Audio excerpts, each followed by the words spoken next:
All right, so I'm assuming a lot of you probably know Jim Hoy, but in case you don't, Jim Hoy is a native of the Flint Hills, directs the Center for Great Plains Studies at Emporia State, and his books, which you can buy out in the lobby from multiple vendors, by the way, includes Cowboys in Kansas, Flint Hills Cowboys, and Cowboys Lament, A Life on the Open Range. So he's here to talk to us today about Tales on the Tallgrass Prairie, so take it away. Yeah, Flint Hills Cowboys, they said, so yeah. So I brought this along in case I forget something, I can check it out and check it out.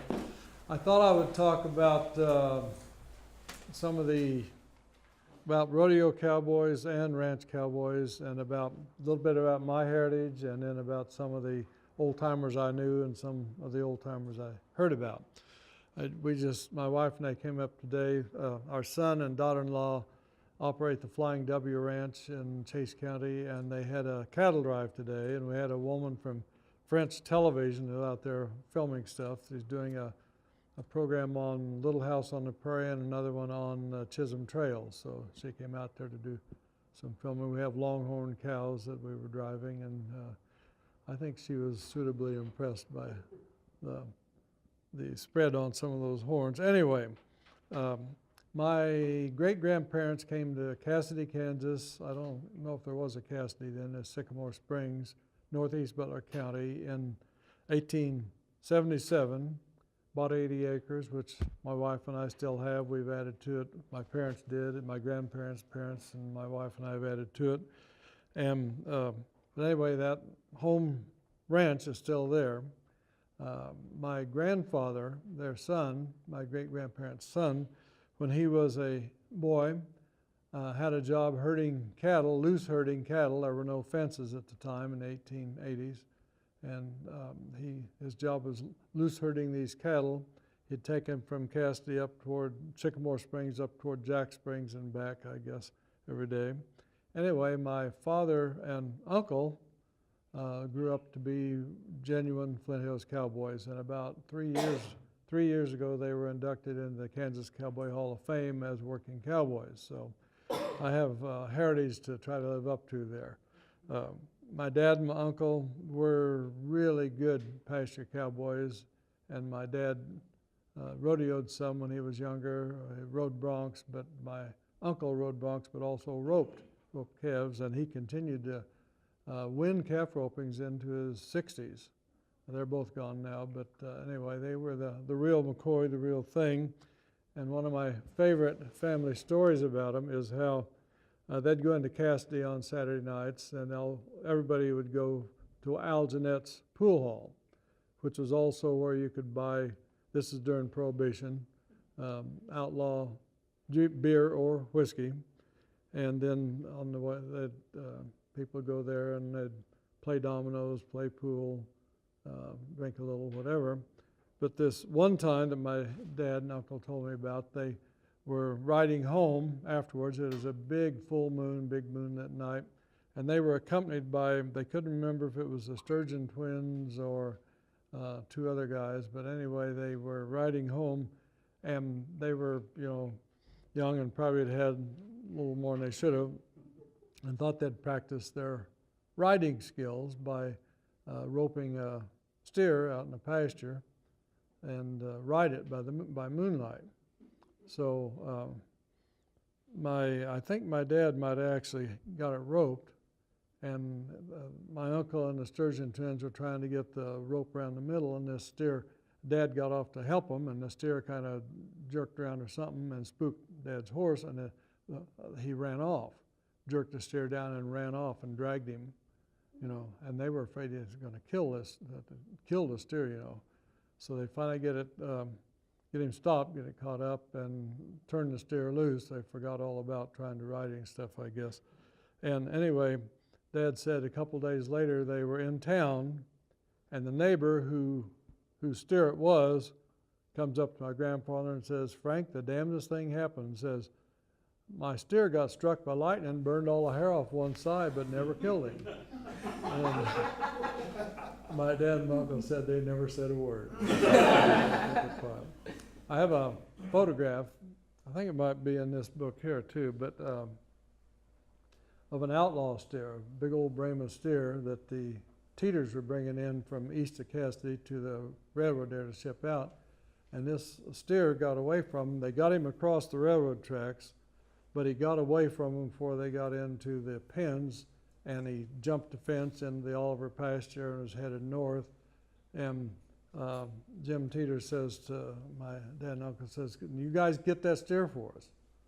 And my uncle figured they could do anything on a horse. Oh yeah, no problem, they'll get him. So they send somebody, my grandparents lived about 1.5 miles from Cassidy, and they sent somebody out there to tell my grandfather to bring it wasn't really a truck, it was an old Model T, but it was an open top, but it just a 2-seater in front, and had they built kind of a bed on the back of it, kind of a utility vehicle.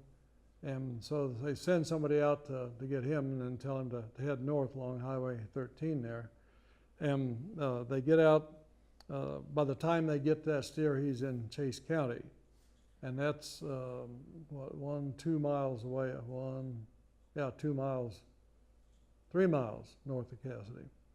And they see him going down into this kind of canyon thing, and Uncle Marshall tells my dad, says, you bring him out of the canyon, I'm going to lope on around the front here and give me a little time and then bring him up out of there, and I'll rope him when he comes out. And he did, and then my dad got him healed, and they jerked him down and tied him up.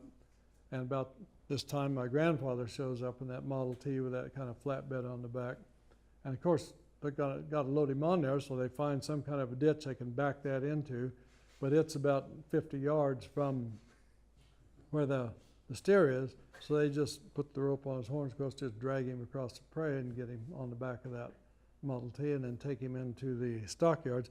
And this photograph, I have this photograph that shows the steer standing there. Boy, he's looking pretty irate, and there's a guy climbing over the fence on the far side and a couple lariat ropes on the ground.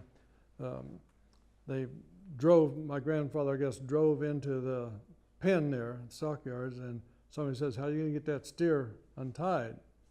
And Uncle Marshall says, "That's no problem." And they tied that one rope to on his horns to a post, and he drove out from under him real fast, and that bounced that steer, knocked the air out of him. They ran in and got the ropes off of him and got out. And Jim Teeter comes up and says, "What are you doing to my steer?" And Uncle Marshall says, "What are you complaining about? Your Cowboys couldn't even catch him." So and then, similar story, it also happened there near my hometown, there in the south of us, around Chelsea. A man named J.B. Parsons, who later moved from the Flint Hills out to Northern California. I visited him once, years ago. Lived at Grass Valley, I think, up there in Northern California. Had, in the intervening years, he'd been a calf roper and a bulldogger and had racehorses, and showed me a picture of a racehorse on the wall, says that horse bought this place and all that. And anyway, he said, when I was a kid, I see your dad and your uncle at these rodeos, and boy, I thought that'd be fun. I wanted to do it, but they didn't have practice facilities and stuff back then like they do now. Anyway, he said one day had a friend came over to visit. My parents were gone, so I said, "Let's go out in the pasture." My dad's pasturing these Texas steers, and they got good horns. Well, I want a bulldog one. So they go out there and they find a steer and they chase it, and JB jumps off the horse. I assume most of you have been to a rodeo and you've seen the steer wrestling, and how the guy on the left, he slides off his horse at the full run and gets him by the horns and twists him around and all that. Well, JB didn't understand you don't jump off on the head. You don't run and jump on the head. You get off just behind the shoulders and let your horse pull you up underneath those horns. And you try to stick this horn in your hip pocket and pull him around and put that twist on him, put him down. He jumped off on the steer's head. Hula hand him is the term they use. Because what happened was that steer's head goes right down and a horn hits the dirt, and that steer flips him. The steer gets flipped, breaks his neck. Steer's dead. He said, my friend, before I even could get back on my horse, he's hightailing at home. He never did see him for a few days after that. Said I went home and, ate my supper, went to bed, and says all night long I was just worried, sick. How was I going to tell my dad that I'd killed one of his steers? Says I knew he would really, He said the next morning, my dad comes in for breakfast, and he says to my mother, he says, I forget what her name was, but he says, the darndest thing happened last night. They had that little thunderstorm, and lightning must have struck one of those steers and killed him. So, and he said he never told his father either, just like my parents didn't tell theirs. Yeah. Well, two of the legendary old cowboys in the Flint Hills were the Badger brothers, John Badger and Granville Badger. They lived in western Chase County, not too far from Marion County. When they were young, 10, 12 years old, something like that, their father had died, and they had taken over looking after the cattle that he had looking after that summer in the pastures. This is back when almost all the cattle, summer cattle in the Flint Hills came up from Texas on railroads, and then they'd ship them out in the summer and fall on railroads. And they took over, and for the rest of their lives, they looked after other people's cattle. Later on, as they were grown men, they had a job working for a man named Charlie Lips. Charlie Lips was a Texan, San Antonio, I believe, who was a multimillionaire. This is in the 1930s, in the Great Depression. This guy is a multimillionaire. And my favorite story, well, there are lots of stories about the Badger brothers. My favorite one, though, is about how Charlie Lips drives into the cattle pens there at the Heimer stockyards, and they're out there in the pens doing something or other. And he gets out of his Cadillac. He's got on a brand new Stetson hat and silver mounted spurs on his handmade boots, and he comes out there to the corral, and he starts to get on this horse. And John Badger looks up at him and says, I don't think you can ride that horse. And Charlie Lips says to him, why not? I own him, don't I? He's my horse, isn't he? I'll ride him if I want to. And John just kind of shrugs and goes back working. Charlie gets on the horse, and the horse doesn't move out fast enough. He sinks those big round silver spurs in him. That horse just threw him twice as high as this ceiling. Just threw him bad, and he's lying there with the wind knocked out of him. And they said that John Badger ambles up to him, sticks his toe in his ribs, and says, see there, you son of a bitch, I told you couldn't ride him. Now, this is a $50 a month cowboy to a multimillionaire boss. And I don't think it's quite true, because I've heard that John Badger or Granville, neither one of them ever cussed. Now, whether the other part of it happened or not, I don't know, but I love that story because it is a perfect illustration of the cowboy attitude. It doesn't matter how famous you are, how rich you are, how whatever. Don't pretend to do something you can't do. Don't act like you're a cowboy and just go out there all dressed up for it unless you can do it. If you can do it, that's fine. Like, Dan Casement had this big ranch in Colorado and one up there in the northern Flint Hills up by Manhattan. And I've heard that one time he was in New York City during the Madison Square Garden Rodeo, walked out in there in his tuxedo. Had been to some big affair there. Casement was a rich guy, and I mean, it's a big operator. But he could also do the work. And he's back there around the chutes or something, and the Cowboys are making fun of him there in his tuxedo. And he said, run a bronc in, and they did, and he rode the bronc in his tuxedo. He could do it. Charlie Lips didn't quite have that ability. So the point is, if you go out there on a ranch and you admit, I'm just a novice, I'd like to learn about, and you just be yourself, you'll get along fine. But if you try to act like you know it and you don't, that's when you get in trouble. Another time, Granville Badger pretty much stayed home and did the work around there, helped shipping time and stuff. But John worked for as I say, for the Lips, and a lot of that Lips land was up near Heimer, and the Badgers lived west out by Elk, west of north of Cedar Point and west of Elmdale. And it could be 15, 20 miles from where they lived to some of Lips's pastures, but every morning John was up, and by daybreak he'd be in one of those pastures, and then at night he'd ride home. And this is another favorite story. The guy that told me this, Bill Shoemate, said he was out fixing fences. When Bill was younger, he was out fixing some fence, and John was riding by on his way home. He said, many times we'd invite John in to eat with us because Granville did the cooking, and I guess John got tired of, tuna and sardines and stuff like that out of a can. Anyway, he said that particular day he's fixing his fence, and John stops and they're talking, and John says, "Well, I better get home," and Bill says, "Well, why don't you throw your horse in the back of this pickup?" This before horse trailers were around. But he had this pickup with a stock rack on it. He says, "Why don't you toss your horse in the back of the pickup, I'll drive you home." Getting kind of late. And John says, "Oh, I don't think that horse would get in there. He'd be afraid to get in there." And Bill Shoemate says, "Oh, nonsense." He says, "That horse was sent up from the Texas ranch. I bet they've hauled him all over the panhandle." He said, "I opened that in gate there, and that horse just jumped right in." And it says all the way from where we were till I got John home, he's riding in the front with me. He rode like this. He was embarrassed to be seen hauling a horse. Horses you should ride, you shouldn't haul them. And let me tell you, that's the way to get a good horse is through a wet saddle blanket. And that wet comes from sweat. You want to ride the heck out of them, and you do that enough, they'll become good horses. And that's what John thought. Well, anyway. What was the other one?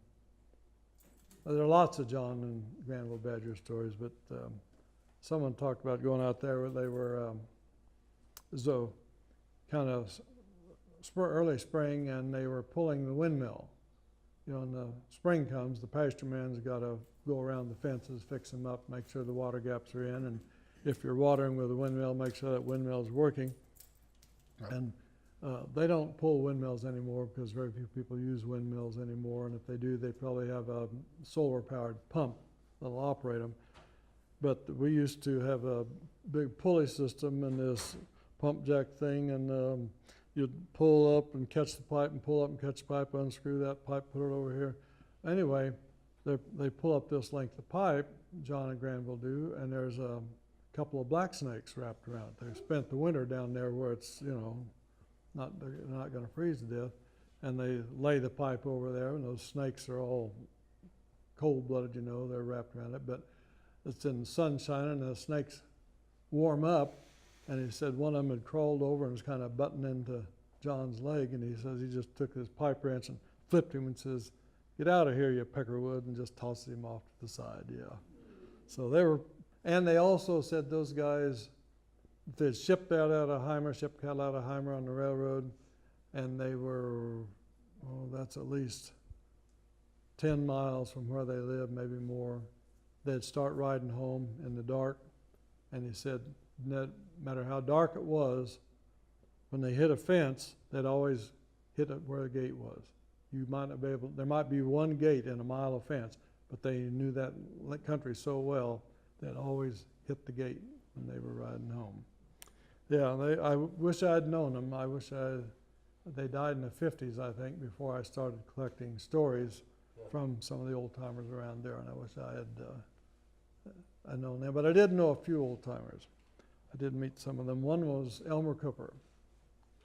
Elmer Cooper was a really interesting old fella. He was probably well into his 80s early 80s when I met him, and about 90. I think he died at 92 or 3, something like that. And he's one of those guys that could tell a really good story. Every third word was a cuss word, but he really is a good storyteller, and he had a reputation of an old-time cowboy. He could ride anything and do all kinds of work, stuff like that.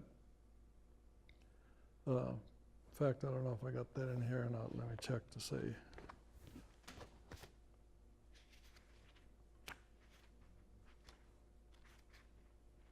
Yeah. Some I've heard a couple stories about Elmer, so I made up verses about him. Some horses pitch, some just hop, and some will flat out buck. It helps to know which one does which, not just rely on luck. Now, Elmer Cooper was an honest man who could ride anything with a hide. If he said, well, anybody can ride him, you get right on and ride. But you better take a good strong hold deep down in your saddle tree. If Elmer shook his head and drawled, well, he never has thrown me. Yeah, that's Elmer all right. Really interesting fellow. And he told me when he was 12 years old, they lived near Cedar Point, Kansas at the time. He ended up living near Saffordville. One's on the west end of Chase County, the other's on the east end of Chase County. But when he was 12 years old, his father took him down into Oklahoma. He was buying some horses. Elmer's father was. And he gets down there and he buys these horses. And he has some other business down there in Oklahoma. So he sends Elmer home with him, 12 years old, take those horses back to Cedar Point. And Elmer said, I headed that way, and says if I got a little bit lost or a little confused, said I'd just go to a farmhouse and say, which way's Chase County? And they'd point, and I'd head that way, and he got them back fine. Now think of that self-reliance of a 12-year-old kid being able to do that. Yeah, that's something. He was quite a guy. One of the old timers in my hometown of Cassidy was named Turk Horse. His name was Ray, but no one knew that till his funeral. Turk, I've heard that my dad said his nickname was Turk because he was freckled like a turkey egg. He was a good cowboy, old-time hand. One 4th of July, they had no celebration planned at Cassidy. I later had Wilbur Countryman had a 4th of July rodeo there that went for 25 years. Anyway, they had no celebration plan, so he said, I got a friend, Andy Torrance, from up at Matfield Green, to do it with me. We rounded up a bunch of horses that had buck, and Turk lived at the edge of town. They put him in a corral there and said, we'll invited everybody in town out, bring a picnic, and we'll ride bucking horses, give you a little show. Well, he said Andy found out about a rodeo that actually could win money at, so he disappeared on him. Turk rode every single horse, and he said he rode every one. One of them, the saddle wasn't on right, and the saddle came off. Other than that, he got them all rode. He was just a really interesting fella. He was also the town drunk. He could go for months or years on the wagon, but man, if he fell off the wagon, he fell with a thud. I don't know how many car wrecks he was in, but he never drove more than 15 or 20 miles an hour if he was drunk, so he didn't cause any real damage. But my favorites, and I don't know if this is true or not, but it's a good story, and it could be. That this guy, as I say, the Turk and Marie was my 3rd grade teacher, 3rd and 4th grade teacher, really good teacher. And Turk was a great guy too. I visited him, he lived to be 92 or 3. Every second word probably a cuss word with him as opposed to Elmer. And yeah, but good storyteller. I went to see him asking, I was doing research on this book and some others, and I had a photograph, I don't know, 4 or 5 guys on horses, and I said, do you know who these people are? And he starts naming the horses. And then he names the people who are riding them, and they aren't necessarily the owner of the horse that's on the horse. And these pictures are 50 years old, and this guy's 84 or 5. So he had a good memory. If cigarettes and whiskey killed, he should have been dead at 20, but here he is, lives to 92 or 3. But my favorite story about him is how this guy is going downtown, walking early in the morning, headed downtown Cassidy, walking downtown, and here's Turk out in his corral. Got a horse saddled up over here, and he's walking around in the corral, and kind of kicking in the weeds and the dirt and all that, the manure and stuff, and kicking around, and this guy stops and says, what are you doing, Turk? Says, I'm hunting my teeth. he'd come home drunk the night before and had vomited and lost his teeth. And he says pretty soon when he kicks around, he reaches down, picks him up, rubs him off on his pant leg, sticks him in his mouth, and heads out. Lived to be 92 or 3 years old. I mean, he is immune to every germ there was, so it worked for him, I guess. Yeah. Another of the old timers who was more contemporary of my father, Turk was a little bit older, not too much, but some, was Toad Griffin. And people didn't know his name was Lee till his funeral. I mean, we got these guys get their nicknames there, and that's what they're known by. Toad did not look like a cowboy. He is pot-bellied. He wore bib overalls most of the time. He had old sloppy run-down Acme boots and a messed up old hat and stuff. And only had one horse at a time. A lot of cowboys will have several horses and try to keep them in good shape. Toad could buy a skinny horse, and within 2 months it was just fat as mud. He kind of babied his horses. He had one of them, well, he would, if his red man chewing tobacco got a little bit dry, he'd pour a little vodka on it to moisten it up. And he had taught one of his horses to drink beer. He'd pop a can and stick it up there in the horse's lip, and the horse would tip it up and drink that beer. Toad was really, and he's a nice fella.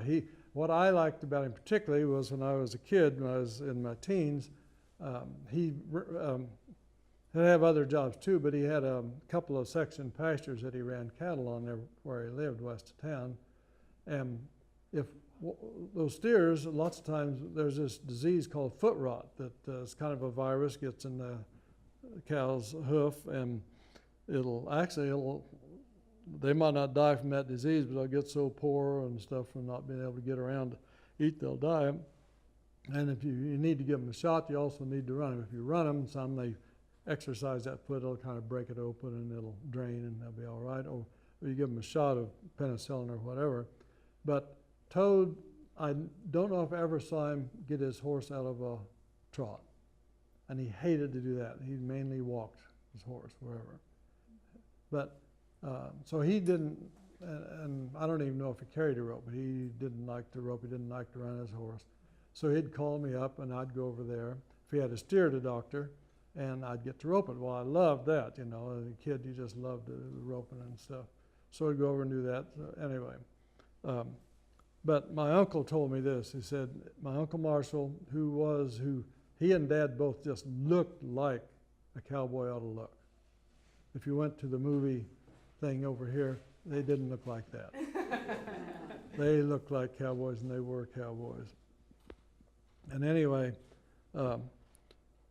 they were working some calves somewhere south of Cassidy, I guess. And when we'd work our calves there at home, we lived west of town, well, Toad would come over and he'd sit in the feed bunk and he'd fill the vaccinating needles, put the blackleg vaccine in them, or have other medicine there. We would rope them, we'd throw them down, and we'd do all that work, which we loved doing as kids, but he'd just sit there and load those things and talk. He's a pretty good talker. He wasn't windy, but he could carry on a good conversation and stuff. Anyway, he'd sit there in that feed bunk and load the syringes and all that. Well, they're out south of town working these calves, Uncle Marshall and Toad, and 3 or 4 young guys said, Uncle Marshall said they were tough. They thought they were tough. They had vaccinating needles stuck in their hat bands and all. They were big talkers and all that stuff. And Toad sitting over there in the feed bunk loading the vaccinating syringes and stuff, and said these kids got to making fun of him. He doesn't look like the cowboys. He's kind of pot-bellied and all that, and they're kind of making fun of him. And they did so much, and Uncle Marshall had a bit of a temper, and he stopped and he says, you young bucks think you're really something. He says, if I had to move this bunch of cows from here to Cassidy, I could do it easier with that old man than with all the rest of you. Said he might not get his horse out of a trot, but he'd be in the right place at the right time. And those cows would do what he wanted them to do. And I know that my father trained my son to be a cowboy by letting him take lessons from Toad. We had this bigger than section pasture we looked after, and had kind of a little rise, a little hill in it there, and and cattle they'd come up there, and if you weren't there, they could break on you, whatever. He would park Josh and Toad on that hill, and then he and the others would go around to push the cattle, and just by watching and Toad telling him what to do, Josh really learned a lot about working livestock. Anyway, in his later years, Toad got a job working on the maintenance crew of the Kansas Turnpike. They have a maintenance center there at Cassidy. And I did too. When I first graduated from college, I worked on that turnpike for a couple of months, get a little spending money. And anyway, when I was working on that, there's two or three of the old timers there working. Toad was one of them. And they'd tell me, take that truck down here to Dead Man's Hollow, go up there to the cattle pens or whatever. And I'd be with Turk sometimes. We had about a 30-mile section of turnpike to cover. And at 4 o'clock, you could go into the headquarters there and quit for the day. You couldn't leave till 5, but if you pulled into headquarters at 4, then you didn't have to do any other work. We could be out there by the bazaar cattle pens at about 3 o'clock or maybe a little before, and Toad would start driving that truck, a big old truck, into the headquarters 15 miles away, and at 4 o'clock we'd pull in. It took him an hour to drive that distance. But he's lazy. He was. And that's why he turned out to be a good cowboy, because he'd have his horse in the right place at the right time. Anyway, he had a heart attack, and the doctor told him he had to slow down. And people in Cassidy wondered, how is he going to slow down? He can't go any slower. Anyway, he was a good old guy. I liked him a lot. Yeah. A little bit about some rodeo cowboys.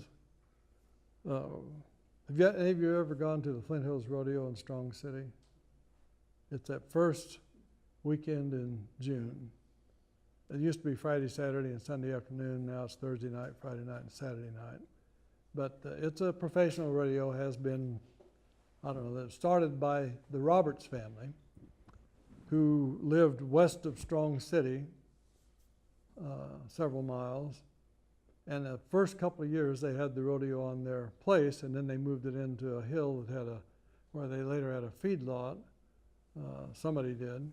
And then, in the early 50s, I think, they moved it to the arena to where it is now in the north edge of Strong City, Kansas. But Emmet Roberts and his wife, Clara, had 6 children. Marge, Ken, Gerald, what was the girl's name? And Howard and Cliff. They had a daughter in there somewhere, but I think Cliff was the youngest, and then the daughter, and then Howard, and then those 3 oldest ones, all world champion rodeo performers. Now, Marge, they didn't have an official women's rodeo association when she was doing this, but she won the last women's bronc riding, saddle bronc riding, held at the Cheyenne Frontier Days, and it's either 1940 or 41. And in the years before they had official world championships, if you won Cheyenne, you were considered the best. So in a sense, she was a world champion before her 2 brothers, who later became world champions. Gerald became a world champion all around in 1942, and then again, I think in 48. And Ken was a world champion bull rider, 43, 44, 1945. The Roberts rodeo family was one of the premier rodeo families in America during its time, and they started the Flint Hills Rodeo. Emmet Roberts would buy a carload of wild horses, a railroad carload of wild horses out of Colorado, have them brought to Strong City, and have his kids break them. Then he'd sell them to the farmers, ranchers there in the area. If there's a horse that the kids couldn't ride, Emmet would take the buck out of it and turn it back over to them. When his son Gerald, who had moved away, would come back to visit, and they'd ride out to look at the cattle or look at the horses or whatever. They also had a rodeo string. The Roberts Rodeo Company would put on rodeos at various places in 3 or 4 different states. But they'd go out there, and what Emmet loved to do was put his world champion son Gerald on a horse that would buck him off. And he did it more than once, I guess. Yeah, he could do that. The thing that interests me is that as far as I know, as far as I can tell, Emmet Roberts never entered a rodeo. He was Rodeo Man of the Year one year because of his work as a stock contractor and all the work he'd done with it. But he never entered a rodeo, but he could outride any of his 3 world champion kids. Yeah. Marge started out, this is back in the 30s, 1930s, when Wild West shows and rodeos were kind of, wasn't that much difference between them, and they worked, she did trick riding and rode broncs and steers for the Clyde Miller Wild West show. Clyde Miller was out of Iowa, but he pastured his stock, his bucking stock, around Council Grove, north of Strong City. And then Ken got a little older, and he also would ride with them. Worked with that outfit before they started just rodeoing totally. Anyway, Gerald told me that when he graduated from the 8th grade, he wanted to go rodeoing. His brother Ken and his sister Marge were out already with Clyde Miller, riding bucking horses, riding steers, all that sort of stuff for the Wild West show, and he wanted to go do that. His mother, Mrs. Roberts, said, okay, you can do that if you promise to come back here and go to high school. And he did. He promised, and he did. At least, I don't know if he graduated from high school, probably did. But anyway, he didn't get around to telling me about that. But he told me that he went up there they were in Nebraska at the time. The Wild West show was performing in Nebraska. And so he went up there and joined up with him. His sister and brother were there. And a couple of weeks, rode broncs, rode steers. And then he got thrown off and knocked out. And he was knocked unconscious for several minutes, during which time Clyde Miller, who owned the show and thought this kid looked about 15 or 16, found out he was 12 years old, 13 years old, and says, no, you can't do this anymore. I can't take a chance of you getting hurt here. Sends him home. When he gets home, Gerald doesn't stay home. He finds out there's a rodeo down in Oklahoma. He gets a friend, let's go down to that rodeo. So they head down there, and they get that rodeo, and they find out there's a Wild West show in Nevada that's hiring. So they go to Nevada. Now he's just out of the 8th grade, and they don't have an automobile. They take a train. They do not buy a ticket. They hop a freight car. And you don't take a Santa Fe train out to Nevada. You got to take it away, and then you got to get another railroad and another one. Anyway, they find a way to Nevada and sign on with this Wild West show. And Gerald said, I stayed with it all summer. My friend stayed about a week or 10 days. He went off, did something else. Don't know what happened to him. But he's performing. He's riding broncs and steers with this Wild West show. I suppose he's about 13, something like that, just out of 8th grade. And he says, I realized it's getting probably about time for school to start, so I better head home. So he rides the rails back home. Now this is in the early to mid 1930s. The Great Depression, those railroad yards are filled with those hobo jungles. I mean, this is a dangerous thing to do, and some pretty bad characters, a lot of decent people just out of work, but also some pretty bad bums and hobos at those places. But this kid rides all the way back, and he gets on a Santa Fe train at some point. They're headed east on the main line there, which runs through Strong City. And he says, and they lived west of Strong City 3 or 4 miles. He says, I realized that train was not going to stop at Strong. So he says, I crawled out of the boxcar, got up on there and screwed the brake down, stopped the train. And then they said, I jumped off and hid in a cornfield while the brakeman and the conductor got out and cussing and carrying on and got the train going again. Then he said, then I had to walk back about a mile to cross the highway there and walked into the house. Says, my mother looked up at me like I'd just come in from the barn and said, it's about time you got here, school starts tomorrow. Now, as a long-time English teacher, although I was mainly at the college level, but the classic theme topic for the first day of school in the English class is, what did you do this summer? That English teacher would have thought he was the lionest kid in the world if he'd given all that, but he really didn't. I've heard that those Roberts kids would ride horses into school. They'd ride standing up at the gallop, and Marge did become a trick rider after she quit riding the broncs and stuff. And she, by accident, invented a stunt which she called, what did she call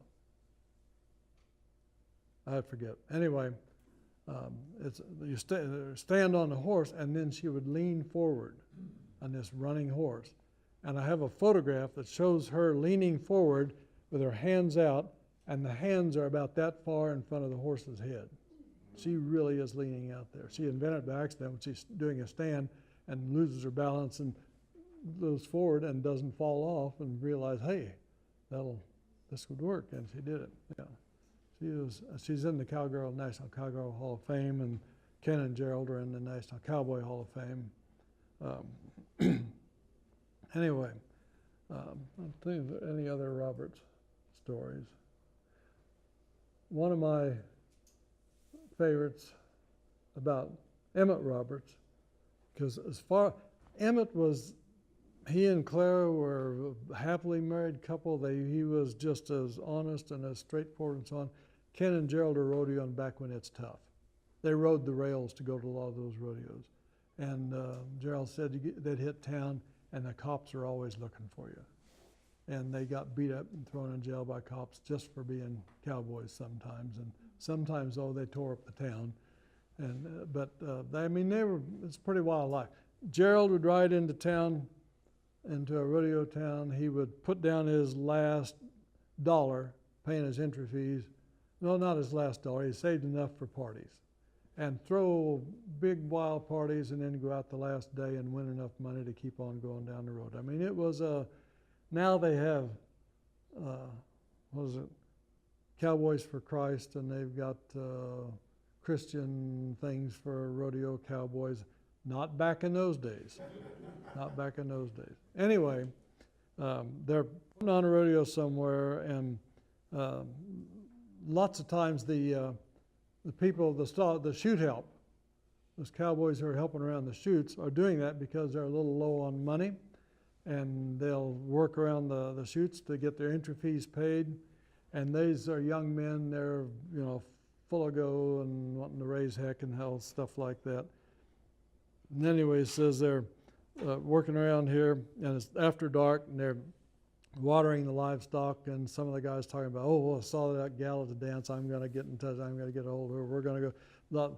And Emmet says, boys, what are you talking about? You got girlfriends back home, you got wives back home. Why do you want to hang around with wild women like that?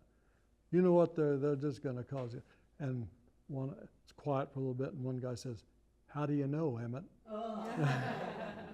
And of course, he wouldn't have known because he was pretty straight. Anyway, yeah, they're interesting family. Wilbur Countryman, about time? Yeah, do you want to do questions? Yeah, have any questions? If not, I'm going to give you one more little short story here. Sounds good. Okay, Wilbur Countryman lived about 5-6 miles south of Cassidy, and he, beginning in late 1930s, he started putting on a rodeo at his ranch. The arena was just built out in the middle of the ranch. And, it was grass and gravel floor. There was no plowed up arena or anything like that. He kept cows and calves in that section. He had his bucking horses there, his bucking bulls there, his bulldogging steers there. And on on 4th of July morning, my sister and I would get up early and would ride 5-6 miles to his ranch and help round up the livestock there, and other people would be out there doing it too. It was, people from Wichita would come and camp out along Duracan Creek 2 or 3 days ahead of time, because kids could bring their fireworks and shoot them off, which they couldn't do in town. It was just became a tradition. People go to Countryman's Rodeo, and just it had a reputation. The local reputation is just everybody in the country would do that. Anyway, he gets divorced there in the early '60s, I think, and things go kind of bad, whatever. And I think it's about 1965, 66. His last rodeo, 25th year he's had it, and it's the last one. And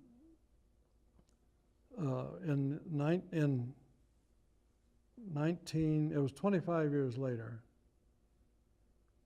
he's up at Strong City at the Flint Hills Rodeo. And he's sitting over here in this little grandstand where contestants and their families sit with Emmet Roberts. And Emmet is the patriarch of the Strong City Rodeo, of course, and the rodeo announcer has no idea who these people are. Just somebody up there said, you know, you might introduce Mr. Roberts sitting out there. And oh yeah, Emmet Roberts, whose family started this rodeo 40 years ago, whatever, sitting out up here. And then they sit there, and the guy sitting by him is Wilbur Countryman. He used to have a big rodeo at his ranch at Cassidy. And the announcer didn't hear quite all that. He said, and sitting by Mr. Roberts is Wilbur Countryman, who's going to have a big rodeo on the 4th of July at his ranch. Hadn't had one for a quarter century. He got so many phone calls from people wanting to go to that rodeo. He said when the day, he took out ads in the area newspapers, I am not having a rodeo on mine. And the 4th of July, he leaves and goes away, so he won't have to be there when people come to whatever. 25 years later, the memory of that thing is so strong in people's minds that they really want it to happen. They really want to be there. Yeah. Anyway, those are a few stories about some of the Flint Hills Cowboys, and thanks for coming.